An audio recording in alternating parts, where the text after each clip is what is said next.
ഷെയ്ഖ് ഹസീനയെ മടക്കി അയക്കണമെന്ന് ബംഗ്ലാദേശ്. ഇന്ത്യയോട് ഇക്കാര്യം ആവശ്യപ്പെട്ട് ബംഗ്ലാദേശ് കലാപവുമായി ബന്ധപ്പെട്ടുണ്ടായ കൂട്ടക്കൊലയിൽ ഹസീന വിചാരണ നേരിടണമെന്നാണ് ഇടക്കാല സർക്കാരിന്റെ നിലപാട്. ഹസീനയെ വിട്ടു നൽകണമെന്നാവശ്യപ്പെട്ട് നയതന്ത്ര തലത്തിൽ കത്ത് നൽകിയതായി ബംഗ്ലാദേശ് വ്യക്തമാക്കി. ഹസീനയ്ക്കെതിരെ കൂട്ടക്കൊലയാണ് ചുമത്തിയിരിക്കുന്നത്. വിദ്യാർത്ഥി പ്രക്ഷോഭത്തെ തുടർന്നുണ്ടായ കലാപത്തിൽ സർക്കാർ വീണതോടെ ഷെയ്ഖ് ഹസീന കഴിഞ്ഞ ഓഗസ്റ്റ് 5 മുതൽ ഇന്ത്യയിൽ അഭയം തേടിയിരിക്കുകയാണ്. 4 മാസം പിന്നിടുമ്പോഴാണ് ഹസീനയെ തിരിച്ചയക്കണമെന്ന ശക്തമായ ആവശ്യം ബംഗ്ലാദേശ് മുന്നോട്ട് വയ്ക്കുന്നത്. ബംഗ്ലാദേശ് ഇടക്കാല സർക്കാരിലെ ആഭ്യന്തര ഉപദേഷ്ടാവ് ജഹാംഗീർ ആലമാണ് ഇക്കാര്യം ഉന്നയിച്ച് വിദേശകാര്യ മന്ത്രാലയത്തിന് കത്ത് നൽകിയിരിക്കുന്നത്. നിയമ നടപടിക്ക് ഹസീന എത്രയും വേഗം വിധേയമാകണമെന്നും വിദേശകാര്യമന്ത്രി തൗഫീഖ് ഹുസൈനും ആവശ്യപ്പെട്ടു. നിലവിൽ ഇരു രാജ്യങ്ങളും തമ്മിൽ നിലനിൽക്കുന്ന കൈമാറ്റ ഉടമ്പടി പ്രകാരം നടപടികൾ പൂർത്തിയാക്കണമെന്നാണ് ബംഗ്ലാദേശിന്റെ ആവശ്യം. വിദ്യാർത്ഥി പ്രക്ഷോഭത്തെ തുടർന്നുണ്ടായ കൂട്ടക്കൊലയിൽ മുൻ പ്രധാനമന്ത്രിക്കും മന്ത്രിസഭാ അംഗങ്ങൾക്കും പങ്കുണ്ട് എന്ന ഇടക്കാല സർക്കാരിന്റെ നിലപാട്. പ്രോസിക്യൂട്ട് ചെയ്യാനുള്ള നടപടികൾ പുരോഗമിക്കുകയാണ് എന്നും ഹസീനയെ ഉടൻ മടക്കി കൊണ്ടുവരണമെന്നും ഇടക്കാല ഭരണത്തലവൻ മുഹമ്മദ് യൂനസ് വ്യക്തമാക്കിയിരുന്നു. ഇന്ത്യൻ വിദേശകാര്യ സെക്രട്ടറിയുടെ സന്ദർശനത്തിലും ബംഗ്ലാദേശ് ഇക്കാര്യം ഉന്നയിച്ചതായാണ് വിവരം ലഭ്യമാകുന്നതും. ഹിന്ദുക്കൾ ഉൾപ്പെടെ ന്യൂനപക്ഷങ്ങൾക്ക് നേരെ തുടരുന്ന അതിക്രമങ്ങളിൽ ഷെയ്ഖ് ഹസീന നിരന്തര വിമർശനം ഉന്നയിക്കുന്നതും ബംഗ്ലാദേശിനെ ചൊടിപ്പിച്ചിട്ടുണ്ട്. ഇന്ത്യയിലുണ്ടെങ്കിലും ഷെയ്ഖ് ഹസീനയുടെ ഒരു വിവരവും സർക്കാർ ഇതുവരെയും പുറത്തുവിട്ടിട്ടില്ല. അതേസമയം ബംഗ്ലാദേശിന്റെ ആവശ്യത്തോട് ഇതുവരെയും ഇന്ത്യയുടെ ഔദ്യോഗിക വിലയിരുത്തലും വന്നിട്ടില്ല. ധക്ക ആസ്ഥാനമായി പ്രവർത്തിക്കുന്ന ഇന്റർനാഷണൽ ക്രൈം ട്രൈബ്യൂണൽ പുറപ്പെടുവിച്ച അറസ്റ്റ് വാറന്റിന്റെ അടിസ്ഥാനത്തിലാണ് ഇപ്പോൾ ഷെയ്ഖ് ഹസീനയെ വിട്ടു നൽകണമെന്ന് ബംഗ്ലാദേശ് ഔദ്യോഗികമായി അറിയിച്ചിരിക്കുന്നത്. ഷെയ്ഖ് ഹസീനയ്ക്കും കൂടെയുണ്ടായിരുന്ന മന്ത്രിമാർക്കും മുതിർന്ന ഉപദേഷ്ടാക്കൾക്കും സർക്കാർ ഉദ്യോഗസ്ഥർക്കുമെതിരെ ICT വാറന്റ് പുറപ്പെടുവിച്ചിട്ടുണ്ട്.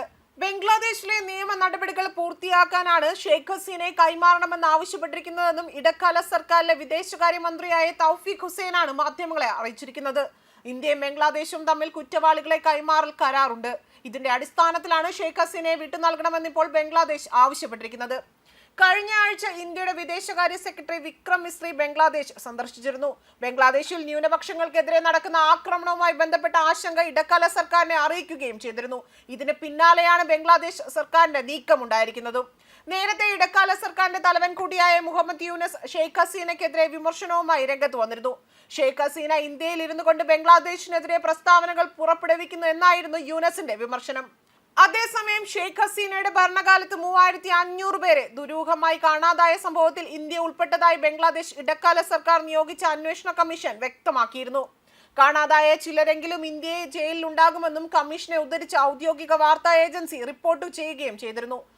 ആഭ്യന്തര വിദേശ മന്ത്രാലയങ്ങൾ കൂട്ടായി ശ്രമിച്ച് ഇന്ത്യയിലെ ജയിലുകളിലുള്ള ബംഗ്ലാദേശ് പൗരന്മാരെ തിരിച്ചറിയാൻ നടപടി എടുക്കണമെന്നും കമ്മീഷൻ ആവശ്യപ്പെട്ടിരുന്നു.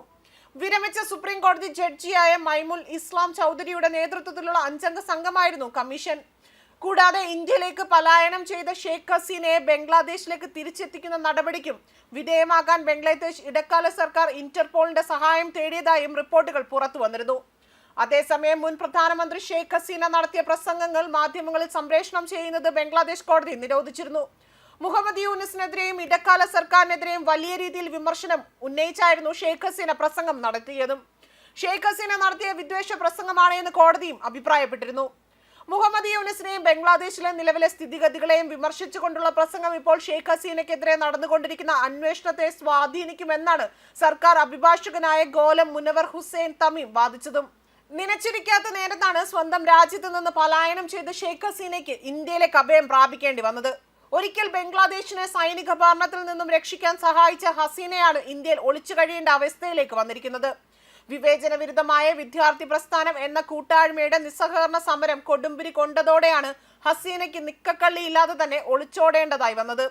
സമരത്തിൽ അണിചേരാൻ സർക്കാർ സ്വകാര്യ ജീവനക്കാരും ആഹ്വാനം ചെയ്തതോടെ തന്നെ ഓഫീസുകളുടെ പ്രവർത്തനം വരെ നിലച്ചു.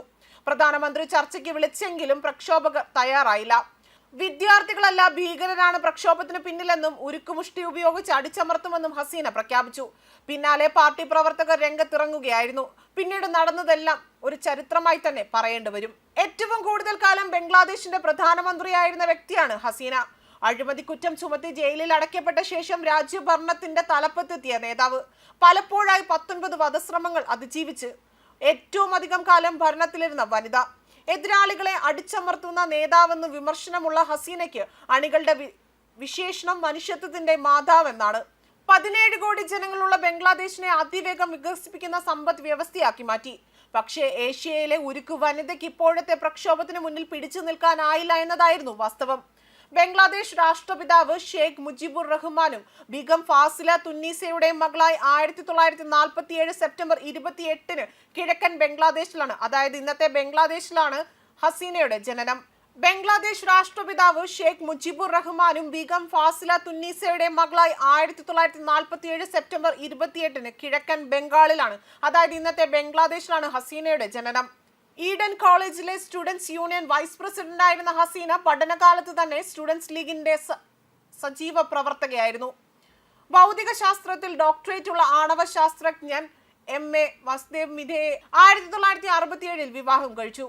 ബംഗ്ലാദേശിൽ അട്ടിമറി നടന്ന 1975 ഓഗസ്റ്റ് 15 പ്രധാനമന്ത്രി മുജിബുർ റഹ്മാൻ കൊല്ലപ്പെട്ടു. മുജീബിന്റെ ഭാര്യയ്ക്ക് 3 ആൺമക്കൾക്കും ജീവൻ നഷ്ടമായി. പെൺമക്കളായ ഹസീനയും അനുജത്തി റഹാനയും സ്ഥലത്തില്ലാത്തതിനാൽ മാത്രം രക്ഷപ്പെടുകയായിരുന്നു. റഹാനയോടൊപ്പം ഹസീന അപ്പോൾ ജർമ്മനിയിലേക്ക് പോയിരിക്കുകയായിരുന്നു. മുജീബിന്റെ ഉറ്റ പ്രവർത്തകരും മന്ത്രിമാരും അടക്കം കലാപത്തിൽ അറസ്റ്റ് ചെയ്യുകയും ജയിലിലാവുകയും ചെയ്തിരുന്നു. 2.5 മാസത്തിനു ശേഷം ജയിലിൽ വെച്ച് അവരും കൊല്ലപ്പെടുകയായിരുന്നു. ഹസീനയും റഹാനയും പശ്ചിമ ജർമ്മനിയിലെ ബംഗ്ലാദേശ് അംബാസഡറുടെ വീട്ടിലാണ് രക്ഷ തേടിയതും. അന്നത്തെ ഇന്ത്യൻ പ്രധാനമന്ത്രി ഇന്ദിരാഗാന്ധി അവർക്ക് രാഷ്ട്രീയ അഭയം നൽകിയിരുന്നു.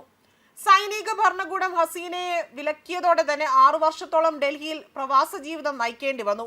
ആ വർഷം അവാമി ലീഗിന്റെ പ്രസിഡന്റായ ഹസീന ഇന്ത്യയിൽ നിന്നും ബംഗ്ലാദേശിലേക്ക് മടങ്ങുകയായിരുന്നു. സൈനിക നിയമം ചുമത്തി 1984 1985 മാസങ്ങളോളം വീട്ടുതടങ്കലിൽ.